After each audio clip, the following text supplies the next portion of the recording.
Bom, minha convidada hoje, especial, mais que especial, a professora Luma Diógenes, falando lá de Fortaleza, no Ceará. Pois é. Ela que é graduada em psicologia, eu estou com a colinha aqui. Ela que é graduada em psicologia, graduando em ciências contábeis, especialista em psicologia organizacional, consultora organizacional, especialista em e-social, mestre em psicologia ambiental, a mulher pega. Atua como diretora de RH da Outline Organização Contábil, consultora em clínica do trabalho, consultora organizacional e consultora em saúde e segurança do trabalho. Essa é a nossa convidada de hoje. Estamos aqui para ouvir e aprender um pouco com ela. Ela tem muito a nos passar, é uma pessoa de uma bagagem incrível que eu tive a oportunidade de conhecer junto com o professor Paulo Rogério, nosso amigo, e que fizemos essa amizade, e ela realmente é uma pessoa que tem todo o nosso crédito. Professora, faça as honras aí. Boa noite. Todos escutam bem? O senhor está me escutando bem? Tudo ok?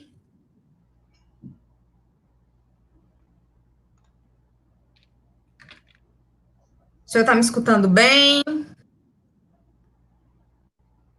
O áudio está bom?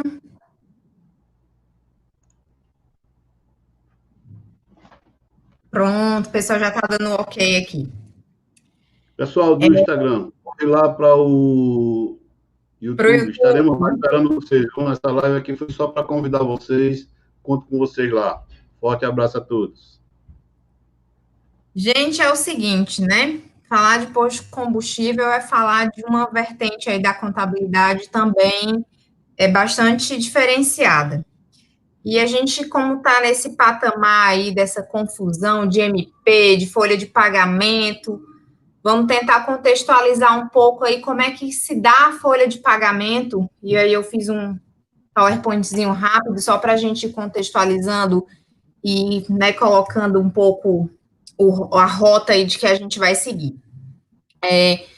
Lembrando, gente, que SST e contabilidade e departamento pessoal, mais do que nunca, devem trabalhar unidos, né? Eles precisam trabalhar unidos porque a gente vai precisar de todas as informações pertinentes à SST, até para compor a nossa folha de pagamento, poder conversar um pouco com o pessoal do departamento de SST para poder entender como é que está a mecânica, o que precisa ser feito, até para poder dar a informação correta aí para o e-social, que daqui a alguns meses, se a gente não tiver mais uma vez alteração no calendário do e-social, passa a integrar o e-social a dinâmica, né, da documentação de SST.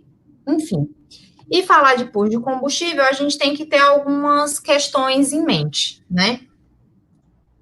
E aí eu vou passando aqui e a gente vai conversando. Pronto, eu vou compartilhar a tela para o pessoal, enquanto a senhora faz a explanação.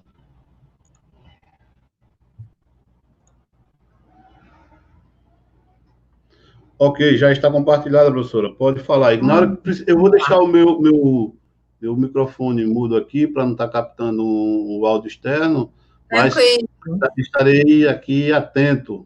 Certinho. Qualquer coisa é só chamar. Primeiro de tudo, gente, que a gente tem que se ater na hora da folha de pagamento, é que existe o salário e existe o que é remuneração. Remuneração não é só o salário, mas são todos os fatores que integram aí os valores a serem recebidos no final do mês, né, até o quinto dia útil do mês subsequente pelo funcionário. E aí a gente tem as comissões que são fixas e as comissões que são variáveis. Isso pode estar mudando de acordo também com o sindicato de cada estado, tá? Remuneração fixa, que pode vir a contar, aliás, comissão fixa, que pode vir a contar aí na remuneração desse trabalhador. Algum prêmio por tempo de serviço, algum adicional que seja fixo, variáveis, alguma meta que aquela empresa coloque para que o funcionário cumpra e aí, a partir do disparo, né, daquela meta, ele vai ganhar tantos por cento a mais, ou em cima do salário, ou em cima do número de vendas, ou em cima do montante. E aí, cada empresa também tem a possibilidade de estar acordando isso junto com o sindicato. A gente tem o acordo coletivo de trabalho, que é pertinente a cada empresa, a cada situação, e a gente tem a convenção coletiva de trabalho, que é da categoria. O que muda aí? Que a convenção, ela é da categoria como um todo, e o acordo, ele está vinculado àquela empresa específica. Então, a gente pode ter as duas condições, e pensar sempre no que é mais benéfico para o funcionário. O mais interessante é que essas metas, todas essas condições também estejam aonde? No contrato de trabalho desse funcionário. Porque aquilo que é variável também vai funcionar como média lá para a nossa questão de férias, para a nossa questão de 13º, então a gente tem que estar com isso muito acordado. Eu mudei a meta do meu funcionário, eu tive uma diferenciação aqui na empresa, eu coloquei determinadas metas, eu fiz a variação da comissão, então tudo isso tem que estar de acordo com o contrato de trabalho. Mas aí o contrato de trabalho, quando eu comecei, ele era 1, e aí lá pelos 2 anos de empresa aconteceu uma mudança. A gente também precisa colocar isso no contrato através de um aditivo. É muito importante que o funcionário, no SST, a gente não tem que ter conhecimento do risco, o funcionário não tem o direito de conhecer o risco, ele também tem o direito de conhecer aquilo que é as verbas que ele vai receber, e entender como é que é essa situação. E isso facilita, gente, até a situação do departamento pessoal, que todo mês não vai ter que estar explicando para o funcionário aquilo que vai ser diferente, ou aquilo que veio a mais, aquilo que veio a menos na meta dele. Então, o contrato de trabalho é algo extremamente importante, que tem que estar tudo discriminado nesse contrato, para a gente evitar até situações futuras de uma condição de passivo trabalhista, uma condição de reclamatório trabalhista. Então, tudo isso é muito importante, tá? E deixar muito claro também para o funcionário, nesse ato de entrada dele, o que é fixo, o que é variável, o que todo mês pode vir diferente, o que todo mês vai vir igual. Para quê? Para que ele entenda, e isso também facilita demais, como eu falei, o trabalho aí do departamento pessoal, que não tem que ficar explicando contra-cheque todo mês para funcionário, certo? Então, comissões fixas e variáveis são importantes que estejam no contrato de trabalho ou nos aditivos de trabalho, que sejam respeitados pelos acordos de trabalho, né, os acordos, e que esteja também na convenção. E sempre lembrando que eu tenho que beneficiar meu funcionário lá, o que está lá no direito do trabalho, sempre a condição mais benéfica. Se eu tenho uma questão na CLT, mas na convenção do meu funcionário, lá na categoria, eu tenho uma condição mais benéfica para ele, então eu vou assumir a condição aí da minha convenção de trabalho, tá bom? Convenção da categoria. Gente, piso salarial. O piso salarial, ele vai variar de acordo com o estado. O piso salarial é o piso da categoria. Muito dificilmente aqui, dentro dos postos de combustível, ele vai se encontrar com o salário mínimo. Ele é sempre a mais do que o mínimo, né? Então, eu tenho que pensar nesse piso salarial como o piso da categoria. Posso contratar pelo mínimo? Se eu tenho um piso salarial da categoria, eu não posso contratar o funcionário pelo mínimo, tá? A não ser que no prazo de experiência, o meu acordo coletivo, ou a minha convenção coletiva possibilite alguma coisa nesse nível. Então, a gente tem que estar muito integrado com o que está lá nos acordos, com o que está lá também nas convenções, tá? Alguns estados, eles têm um prazo menor de experiência para a questão do frentista do posto de gasolina, tá? Então, alguns estados, eles colocam 60 dias, sendo o período normal de 90 dias, que está, né, predisposto lá na CLT, não valendo para determinados estados, porque está acionado lá dentro da convenção da categoria, que deveria ser mais ou deveria ser menos. Então, alguns estados aqui, para posto de gasolina, para frentista, eles delimitam um tempo menor, que é os 60 dias, tá? Isso vai variar, como eu estou dizendo, de estado para estado, de convenção para convenção. Outra coisa que tem incomodado bastante e que algumas convenções já têm se posicionado com relação a isso é a função dupla. Veja só, o meu frentista, ele não faz só a função de frentista, ele também faz a função de caixa, certo? Ele faz a função de receber dinheiro, passar cartão de crédito, emitir cupom fiscal. Então, isso seria a função do quê? Do caixa da empresa. Porém, o frentista é muitas vezes aquele que vai fazer esse papel também. Então, algumas convenções predispõem aí para o a quebra de caixa ou um adicional para esse frentista, já que ele ocupa mais de uma função. Ele tanto abastece o carro, faz alguma limpeza no vidro, oferece outros serviços, como também ele funciona como esse caixa, né? Ele vai lá, busca a maquineta, passa o cartão. Ele vai lá, pega, faz a conta de cabeça, vê quanto é que ele vai te dar de troco, pega dinheiro, passa dinheiro, enfim. Então, o frentista, ele acumula mais de uma função.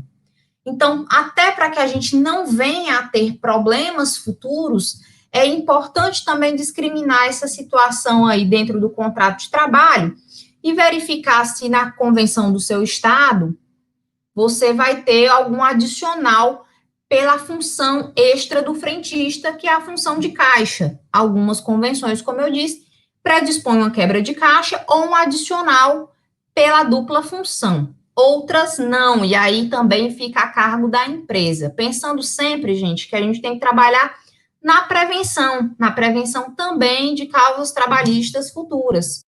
E o frentista também pode alegar essa situação, tá? Que ele trabalhou em mais de uma função. Ele trabalhava... Gente, estou só conectando aqui a minha bateria do notebook.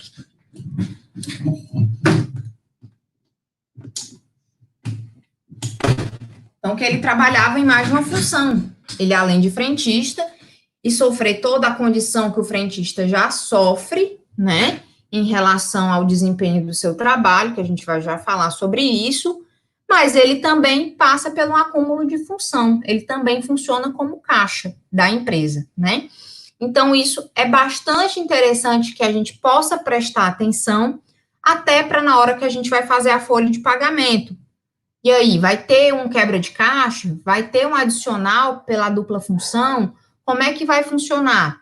Vou recorrer também, mais uma vez aí, à convenção coletiva da categoria, né? Aqui em Fortaleza é o Simpospetro, né? Que funciona aí como esse gerente, né? Que é o sindicato dos trabalhadores aí da categoria dos postos de gasolina, estacionamentos, lava-jatos, enfim. Então, sempre tem uma condição a mais aí para a questão dos postos de gasolina e prestar atenção nessa dupla função do nosso empregado, tá? Outra coisa é o adicional noturno. Eu tenho postos que funcionam aí durante a noite. Então, lembrando, né, que depois das 10 até as 5 da manhã, a gente deveria, o correto é pagar o adicional noturno desse profissional. Algumas convenções estipulam salários diferenciados para o profissional frentista da manhã e o profissional frentista que fica a noite toda aí nos postos de gasolina, até por entender que ele tem mais risco, ele sofre mais risco. Por quê? Porque ele também sofre o risco de um assalto, né, de situações aí ligadas realmente a esses fatores de violência e criminalidade dentro das cidades, já que eles passam a noite aí a céu aberto, né? Eles ficam realmente expostos dentro da função, da execução da sua função. E outra coisa que a gente agora precisa pensar muito, e já saíram várias questões, as pessoas sempre perguntam sobre a condição de insalubridade e periculosidade. Vamos lá, o que é insalubridade? Insalubridade é o adicional que eu pago por, de alguma forma, eu estar aí corrompendo a saúde do meu funcionário.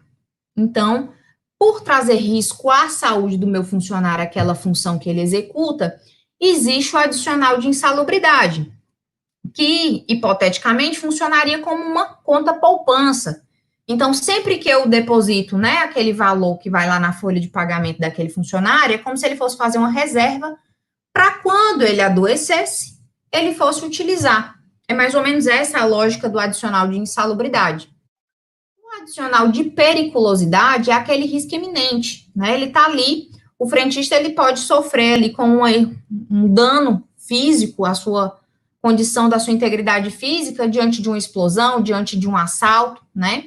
E até a questão dos assaltos foram sendo vistas com mais cuidado, com mais zelo, porque foi uma coisa que foi acontecendo gradativamente ao longo dos anos, mais assaltos a postos de gasolina. Então, a periculosidade também entra nesse contexto aí de fazer uma frente, né, para esse profissional que pode sofrer algum agravo à sua integridade física, vindo aí de uma explosão ou de algo vinculado à condição da condição mesmo da criminalidade, né, efetuada pelos assaltos, enfim. Então, primeiramente, eu tenho que entender isso. Professora, Oi. fazendo um adendo aí ao que a senhora expressou, eu sempre costumo, quando eu vou dar meus treinamentos, eu sempre costumo dar um exemplo com relação à diferença de insalubridade para periculosidade, né? Então, numa linguagem mais popular que o pessoal entenda, primeiro, insalubridade, ele visa a saúde. Saúde. Periculosidade visa a vida. Aí eu sempre digo o seguinte, insalubridade é aquele que mata devagar, e periculosidade é aquele que mata instantaneamente, na hora. Então, é para a pessoa fixar bem, tentar entender qual a dinâmica de um outro é esse. Um visa a saúde e outro visa a vida. Um mata devagar e o outro mata rápido.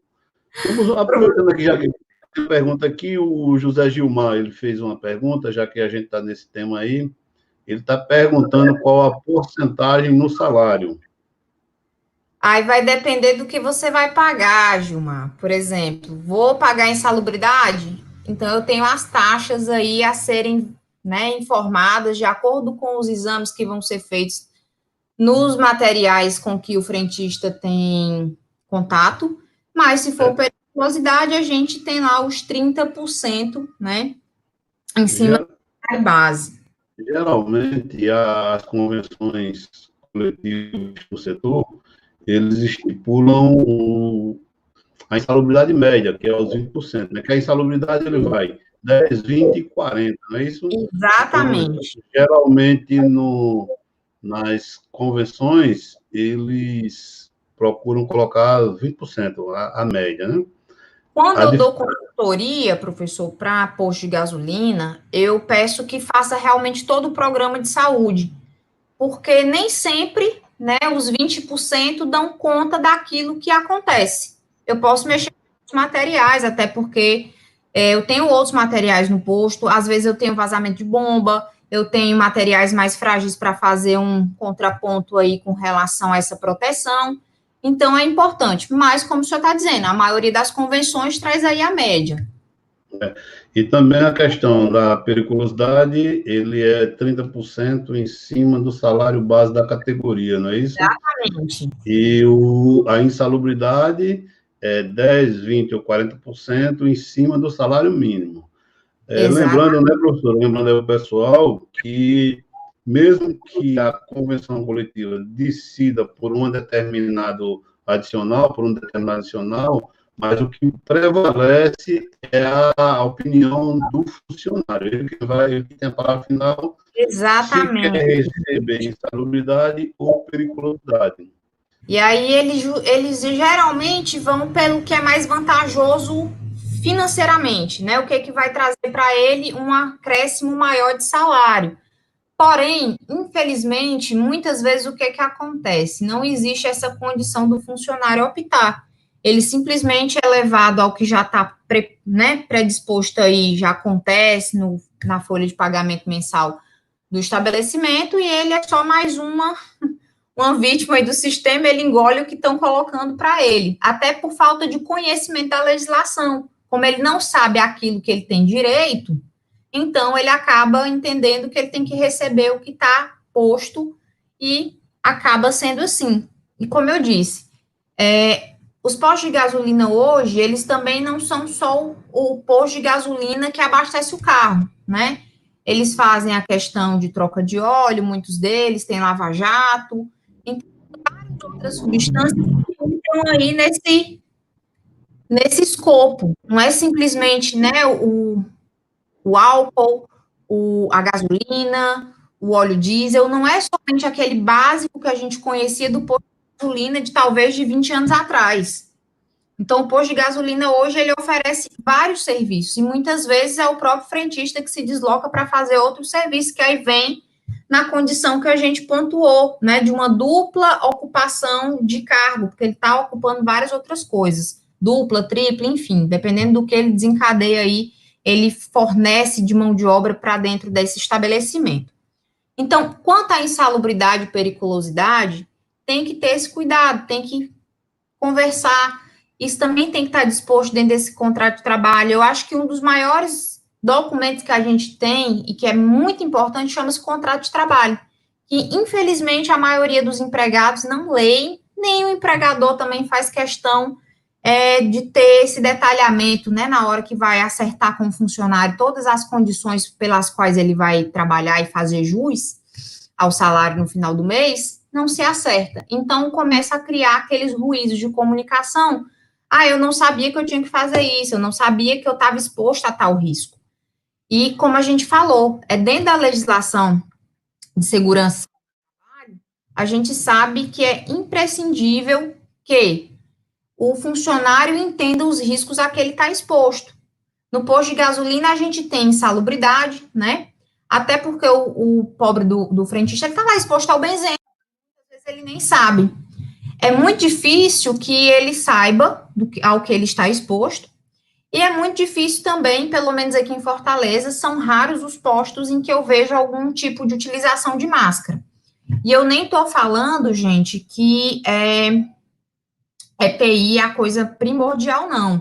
Eu até concordo que o EPI ele deve ser a última fonte, o último recurso a ser utilizado, né? Primeiro eu tento tudo, e se não der, nada der certo, nada fizer sentido, aí que eu vou para o EPI.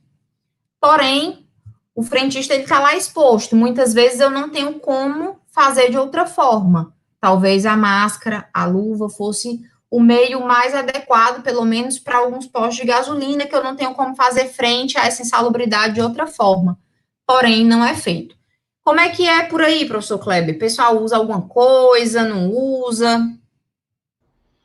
Professora, a dificuldade, não só no setor de combustível, mas em todos os setores, da utilização de EPI, né? É uma resistência muito grande, e agora digamos assim, com essa normativa aí que estava exigindo CA, exigir uma coisa, digamos assim, uma bagunça geral essa situação aí, e aqui não se usa, nessa região aqui praticamente não se usa, né? Aqui também, eu comecei a ver as pessoas de máscara nos postos agora, mas não em virtude da proteção pela função que ocupam, mas pelo Covid, né? Então, as pessoas estão se protegendo umas das outras, usando as máscaras, mas essas máscaras que poderiam ser anteriores a esse uso, e é como eu estou falando, nem acho que EPI é a solução água no deserto, não. Não é a melhor invenção do mundo, não. Porém, muitas vezes é a opção única que existe para determinadas funções, seria o EPI, né? Mas, enfim. Então, a gente tem que entender o que é essa insalubridade, essa periculosidade, para fornecer para o empregado também informações cruciais para que ele também possa fazer sua opção.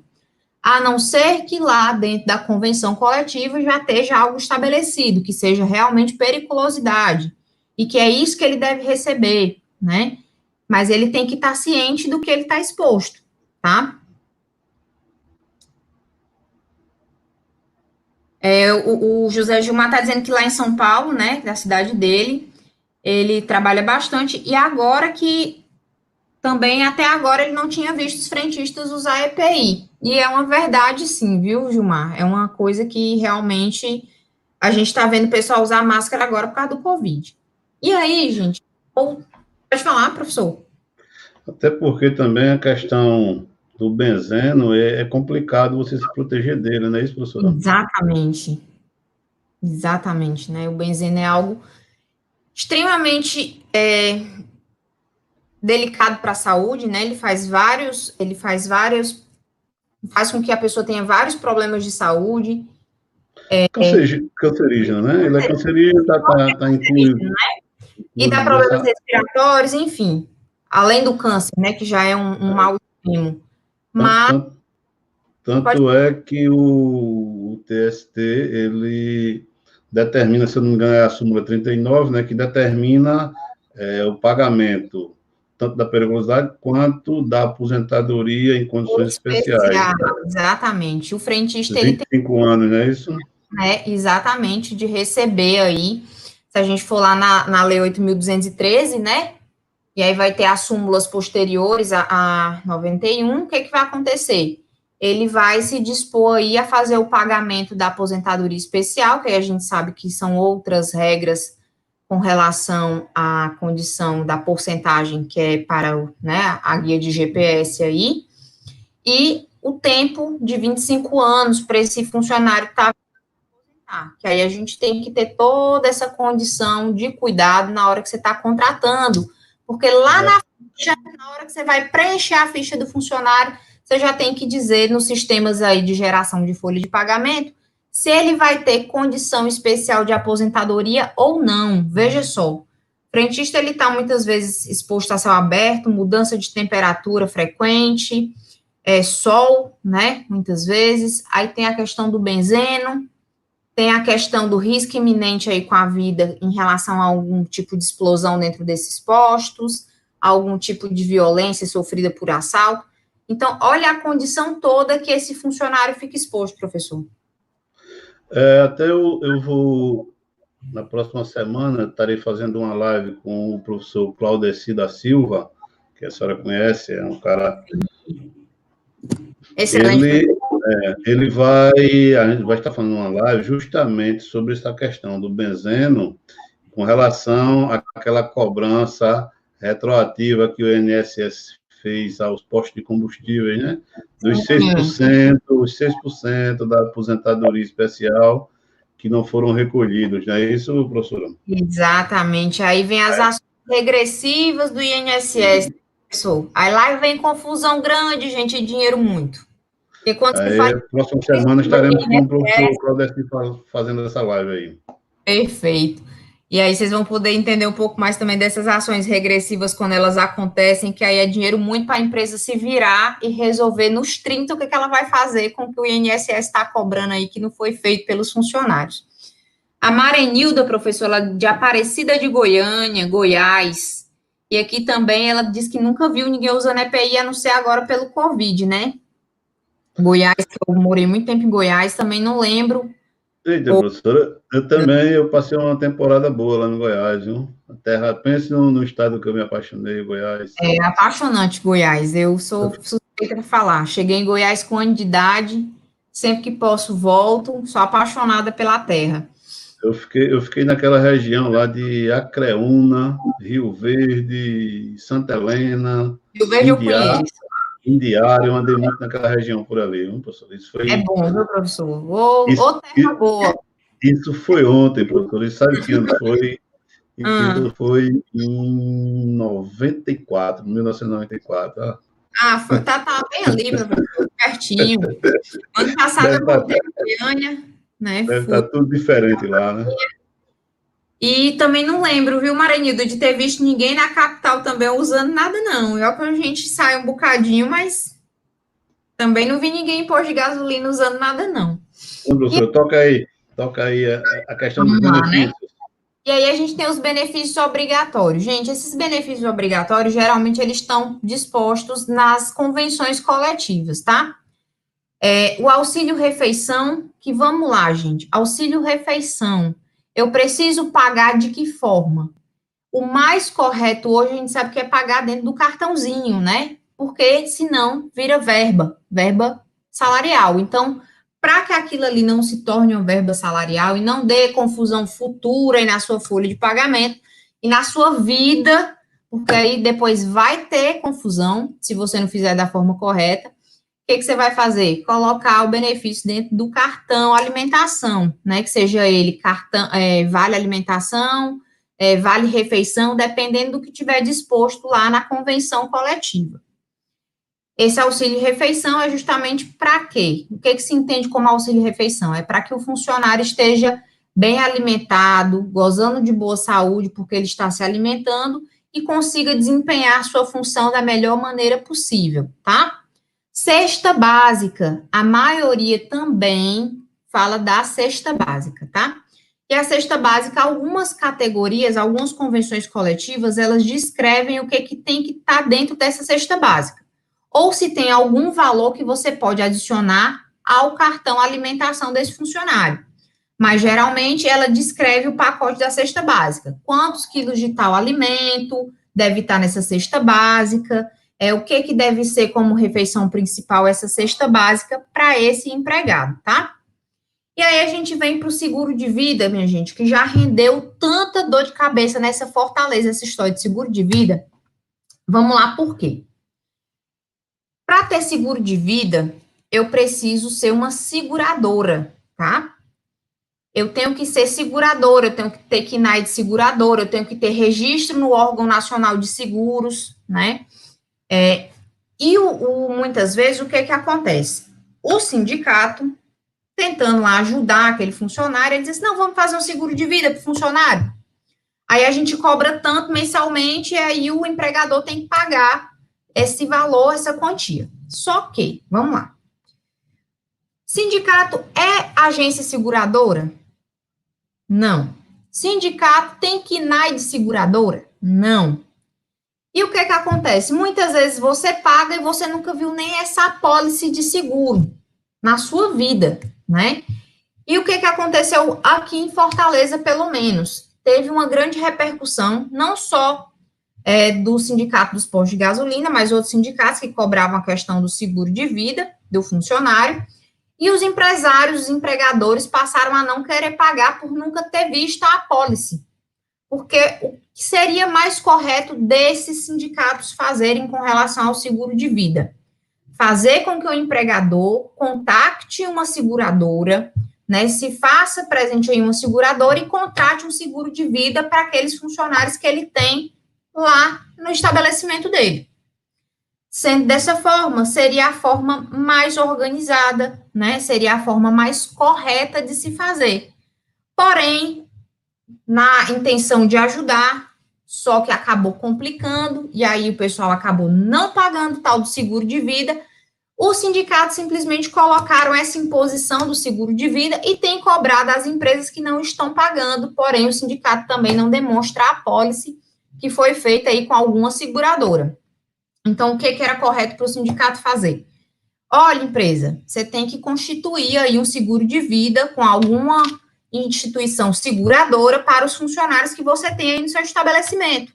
Porque eu, sindicato, não sou seguradora, não tenho KNAI de seguradora, não estou inscrito na Agência Nacional de Seguros. Então, eu estou aqui fazendo com que você tenha um seguro de vida para os seus empregados, mas na forma de quê?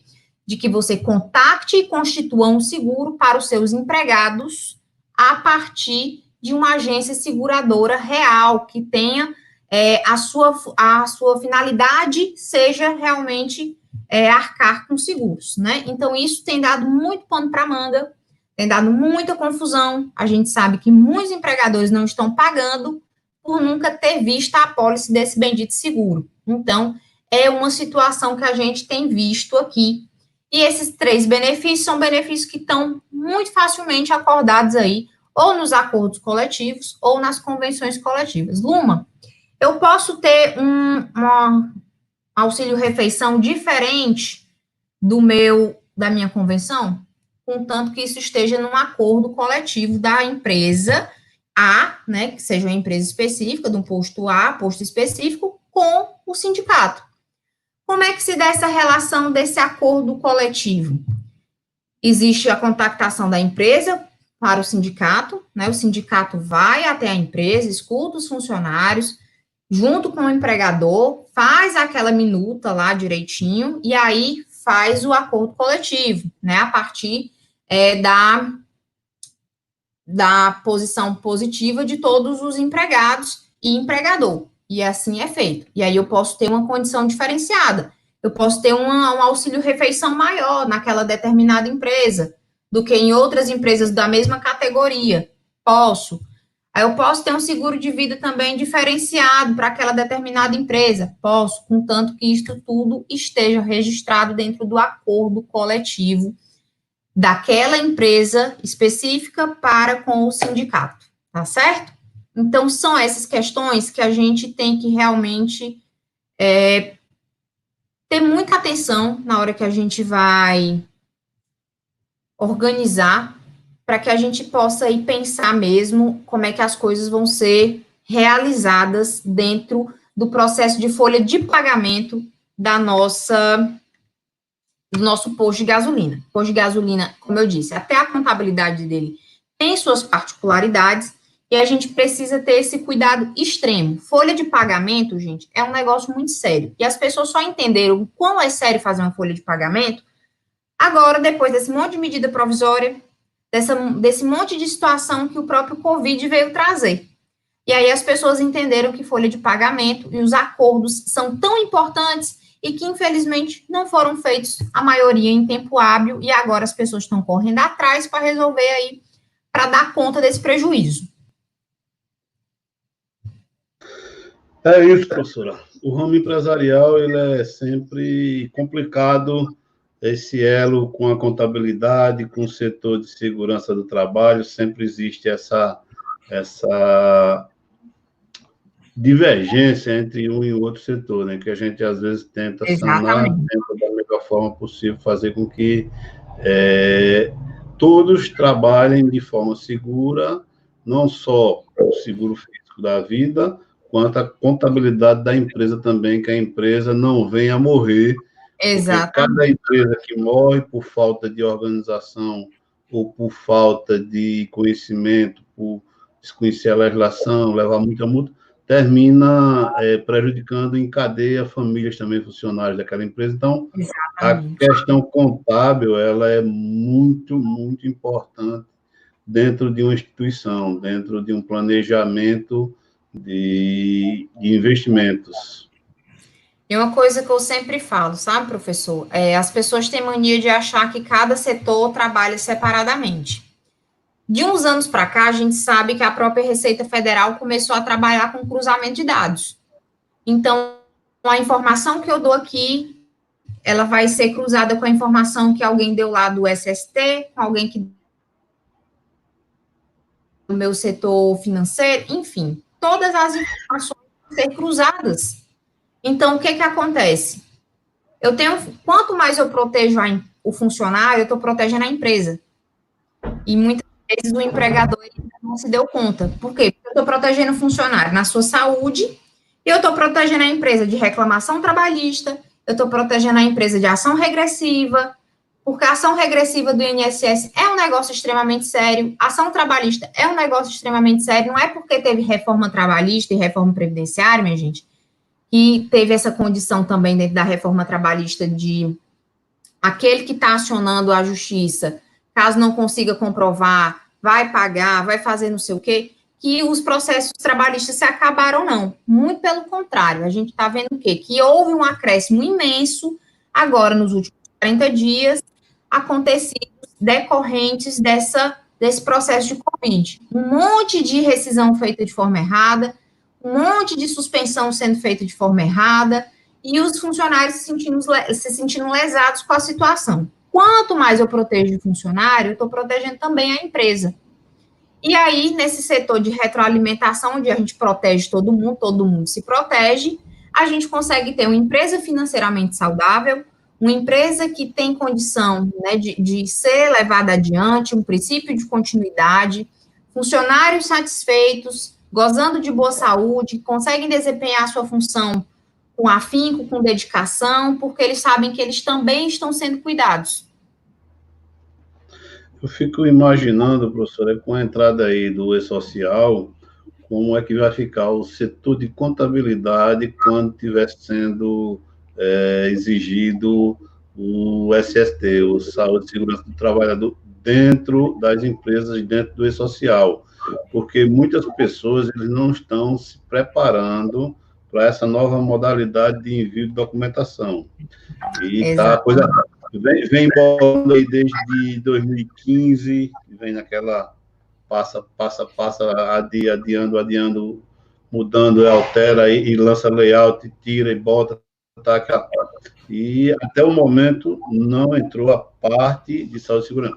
O E-Social ele vem sendo implantado, todas as etapas, se eu não me engano, salvo engano aí, só falta o saúde e segurança do trabalhador ser implantado, e quando for implantado, eu fico imaginando como que vai ser essas empresas que não têm a gestão de saúde e segurança do trabalhador, como é que vão fazer para emitir um PPP de um trabalhador, um perfil profissional previdenciário de um trabalhador sem ter um LTCAT, sem ter feito um levantamento de risco. Aí vem também a questão do PGE, então uma bagunça aí, e a gente não sabe o que é que vai ser das empresas. É verdade. A gente está passando por essa transição, né, desde o ano passado, com a mudança aí da leitura das NRs, né? O texto das NRs está sendo mudado. Disseram que até o começo desse ano a gente ia ter finalizado, mas então aconteceram também todas essas contingências na vida, né? Do mundo inteiro, não foi só do nosso país. Então, não houve essa finalização dessas novas legislações. Então, a gente está esperando também que algumas ainda passem pelo esse processo de atualização. Eu não vou dizer que foi simplificado, acredito que a questão não foi passar por uma sessão de simplificação, não foi isso, mas sim talvez de atender melhor a essa predisposição que a gente vai fazer de envio de documentação para o E-Social. Eu sempre brinco assim, o E-Social é o fiscal que ele não dorme, né? O fiscal que não dorme, ele se chama E-Social. Ele é um SPED, ele está aí nessa escrituração digital, e a partir de um único clique vai ser possível fiscalizar em empresas. Vamos supor, hoje eu vou fiscalizar os CNPJs dos postos de gasolina. E aí, com um clique, o fiscal vai lá e vai poder ver se os documentos foram realmente enviados da forma correta, se tem toda a documentação, se está faltando documentação, se foi realmente feito por um profissional que está adequado a fazer cada procedimento, porque a gente sabe que cada documento tem seus profissionais adequados a se responsabilizarem por eles. Então, a gente tem tudo isso. E o E-Social, ele veio mais do que nunca fazer essa condição de fiscalização, porque o senhor lembra que era muito difícil a gente saber que o fiscal bateu na porta de alguém. E aí o fiscal ia, ainda dava um tempo para a pessoa se organizar, providenciar a documentação, e aí a gente sabe que muitas vezes a pessoa comprava a documentação porque a empresa nem ia lá fazer as medições necessárias, nem ia fazer um gerenciamento de processo, um gerenciamento de risco, simplesmente fazia o quê? Fazia um Ctrl-C, Ctrl-V de documentação, empurrava a EPI no povo, e aí o fiscal vinha de novo e estava tudo bonitinho. É verdade, porque o contingente de auditores fiscais de trabalho, ele é baixo com relação à quantidade de empresas, né? Então, eles não tinham condições de fiscalizar em loco essa gama de empresas que existe. O que é que eles faziam? Eles faziam fiscalização por setores, aqueles que dão mais acidente de trabalho, que dão mais problemas. Então, um dos mais fiscalizados aí seria o que? O setor da construção civil. Aí tem outros setores da indústria também. Então, eles iam para o setor tentar fazer, eles, dentro da dificuldade deles, mas eles tentavam fazer. Agora, não, ele não precisa mais ir na empresa para fiscalizar uma empresa, né? Feito a senhora falou. Exatamente. Aí, o próprio computador ele vai ter a vida escriturada de toda a empresa. E isso é muito importante, sabe, professor? Porque dá a condição de realmente esse setor de saúde, né, de segurança do trabalho, ele está sendo ativo dentro das empresas. A gente sabe que existem empresas e empresas, existem técnicos e técnicos, médicos e médicos, engenheiros e engenheiros, a gente sabe disso.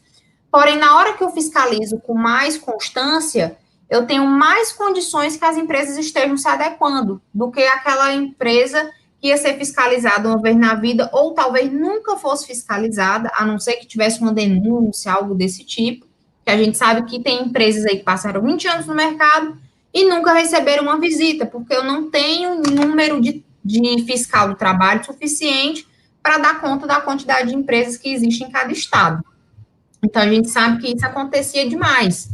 E agora sim, como a gente vai ter que estar fazendo essa informação constante, né, de que os funcionários, eles também tenham melhor acompanhamento e que realmente todos os exames sejam feitos em tempo hábil, os exames complementares, os exames periódicos, os exames, né, até os exames demissionais.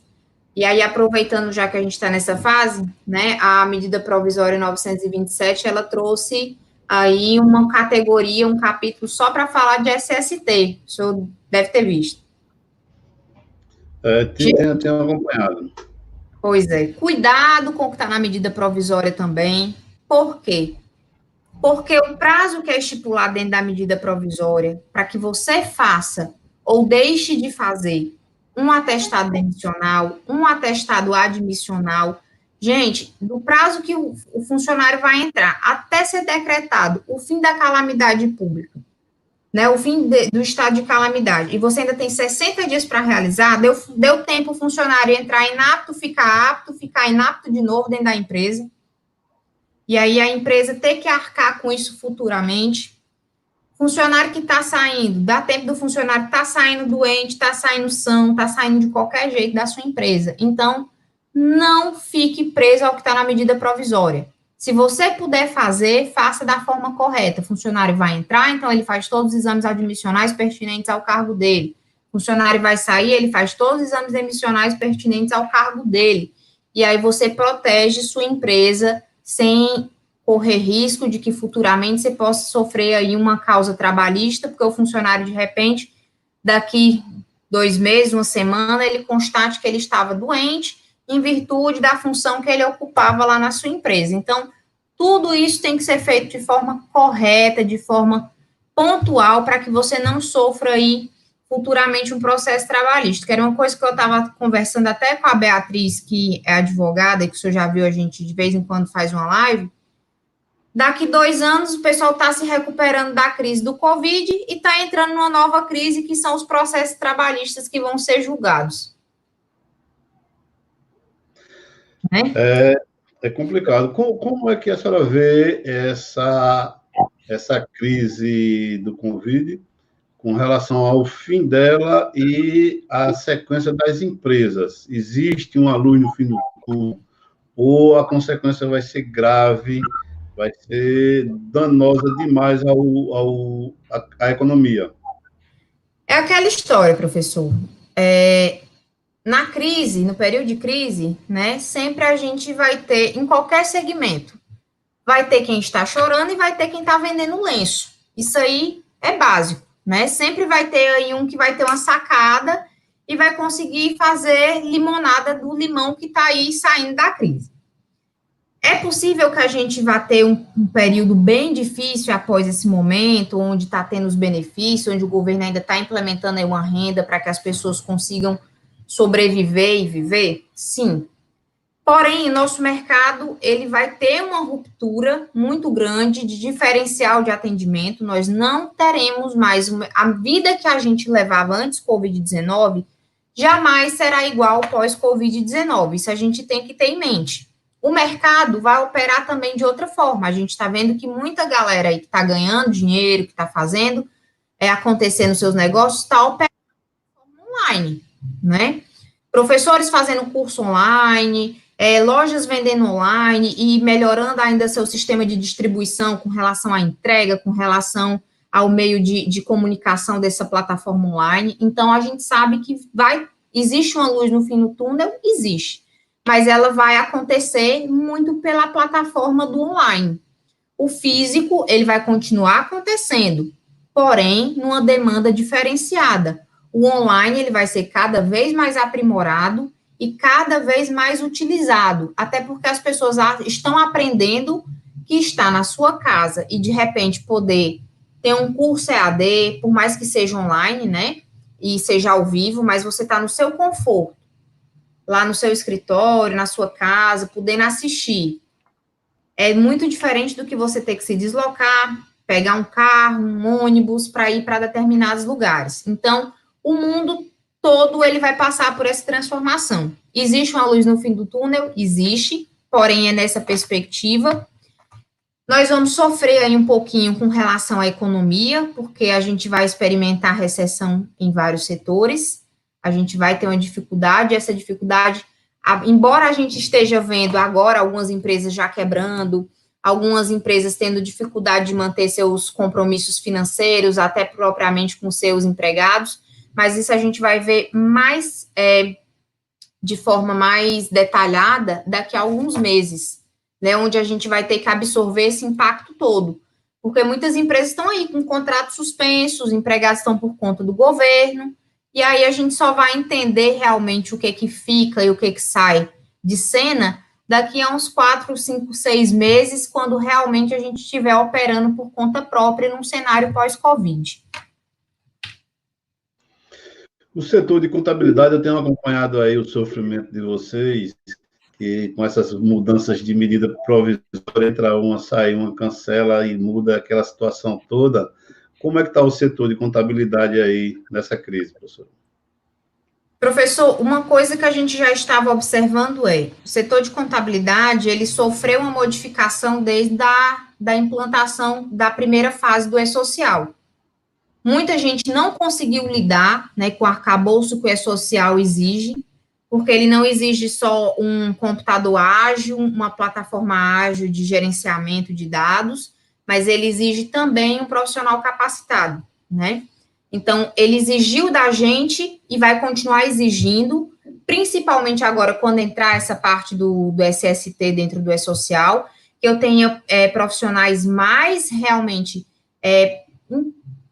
como é que eu posso dizer, mais gabaritados mesmo, mais prontos, mais específicos, profissionais mais equilibrados diante de tudo que tem acontecido e diante de toda uma teoria que a gente sabe que existe por trás de saúde e segurança, para operar todo esse contingente. Por quê? Porque não vai ser simplesmente apertar um enter e calcular uma folha, mas eu vou ter que informar aí N situações que vão alterar a minha situação de folha de pagamento no final de um mês. Então, eu vou ter que entender de saúde e segurança obrigatoriamente para quem é do departamento pessoal. Então, desde a entrada do E-Social, a gente já viu que muita gente acabou abandonando a contabilidade. Eu tenho exemplos lá no escritório que até um colega mesmo do meu pai disse assim, ó, eu tenho tantas empresas, eu não estou dando conta de operar com E-Social. Você quer ficar com essas empresas? Porque ele realmente reconheceu que para ele não dava. E como esse profissional, vários outros tiveram essa mesma mentalidade e acabaram fazendo isso. E a gente sabe que vai ter mais uma ruptura quando chegar a parte de SST. Isso é imprescindível. E a gente tem visto a curto prazo, dentro dessa quantidade de mudanças que a gente está experimentando nos últimos dias, né, nos últimos 30 dias, nos últimos 40 dias, que o profissional da contabilidade, ou ele é um novo profissional integrado, é um profissional competente, um profissional disposto a aprender sempre, é um profissional que ele tem que estar antenado com tudo o que acontece, ou então ele vai ficar para trás e ele não vai dar conta de operar. Porque para a gente acabou aquela história de operar o enter para calcular. Ele simplesmente vai ter muitas outras habilidades técnicas para que ele possa aprender e dar conta para que ele consiga fazer o encerramento de uma folha de pagamento que o pessoal achava que era um negócio mais simples de se realizar. Então, para o profissional de contabilidade, acabou, porque a gente já está com vários SPEDs em andamento, né? SPED fiscal, SPED contábil, e agora o SPED da folha de pagamento, que é o bendito E-Social. E eu quero ver quando entrar o SST, professor, que o pessoal já vai, assim, se descabelando, né? O ano passado eu dei um curso de gerenciamento de SST para departamento pessoal, e você vê o quanto realmente as pessoas desconhecem o que é SST, desconhecem que existem normas regulamentadoras que vão fazer a alteração aí no seu dia a dia, que existe o gerenciamento de risco, que existe realmente a documentação que eu preciso estar integrado com ela, até para, por exemplo, eu saber se a minha insalubridade é 10, 20, o que vai acontecer com essa insalubridade, que documento vai me dizer que essa insalubridade é percentual X ou Y. Então, eu tô, assim, doida que esse E-Social já implante mesmo a parte de SST para a gente ver o negócio acontecendo de verdade. O setor de contabilidade, professor, está preparado para lançar os eventos de SST no E-Social? Professor, poucos são os escritórios hoje que contam com essa questão desse departamento de SST integrado ao escritório, né? Aqui em Fortaleza são muito poucos, e isso é um reflexo do que rola no resto do Brasil, né? Porque quem trabalhava com as consultorias trabalhava muito apartado dos escritórios de contabilidade, e justamente isso, não existia comunicação.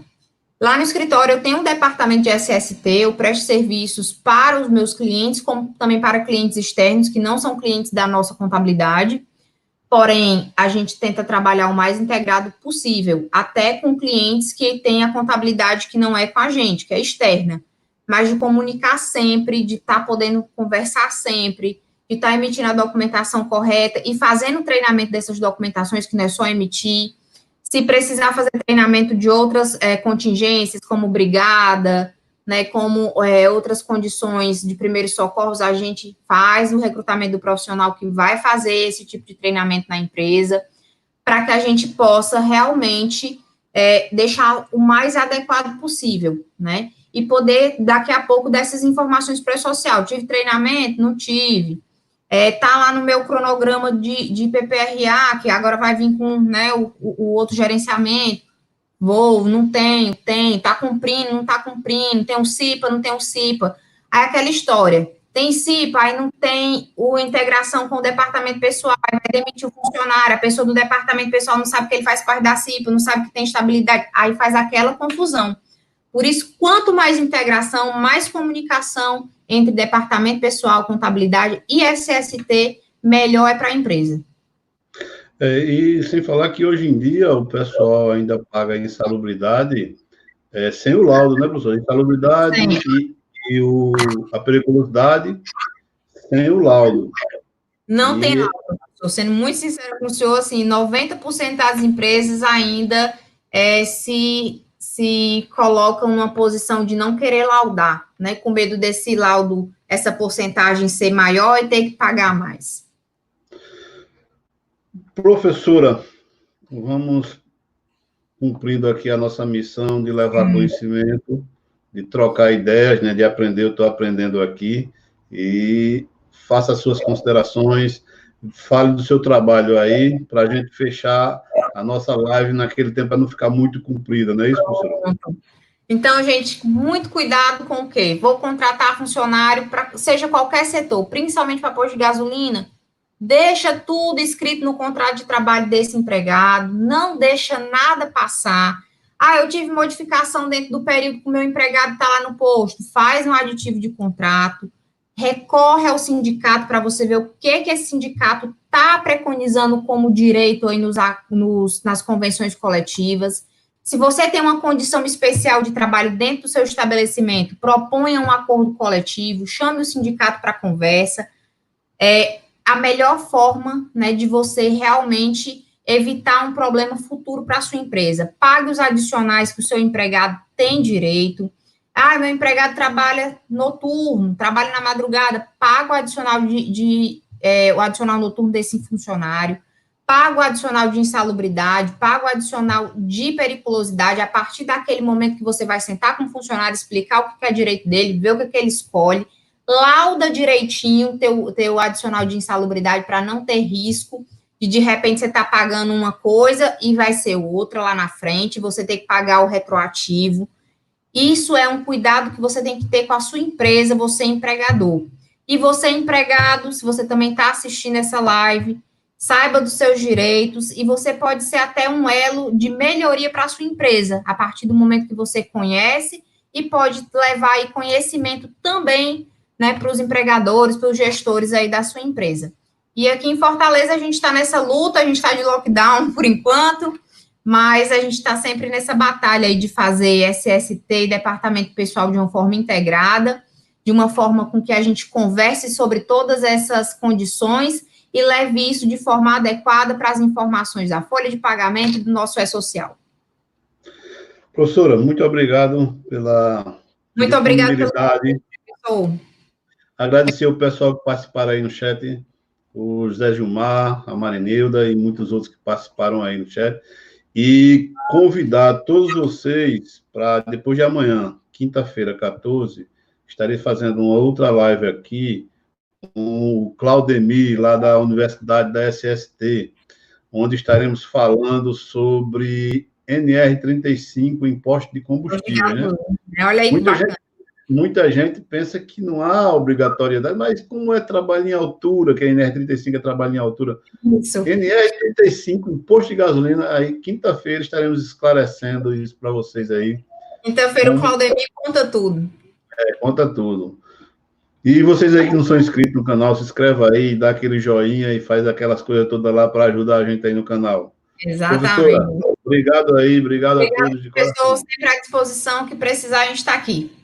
Qualquer dúvida, deixa aí que a gente responde posteriormente. Com certeza. Tchau. Tchau, gente. Boa noite.